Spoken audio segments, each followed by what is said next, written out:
தென்காசி சாரல் கூட நீ இல்லாமல் வைகாசி வெயில் போல வாட்டுதே.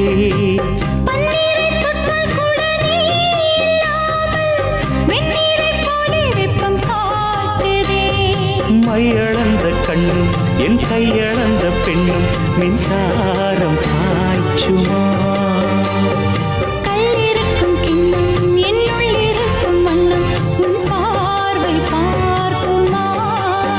பக்கம் வா பக்கம் வா பள்ளி பாடம் சொல்லவா. இது முதலிரவா. சொல்லவா சொல்லவா ஒரு காதல் கதை. சொந்தம் நீ அல்லவா உயிர் வாழும் வரை. என் மூச்சிலும் என் பேச்சிலும் உன் பாடல் கேட்கும் தினம் தினம் தினம். சொல்லவா சொல்லவா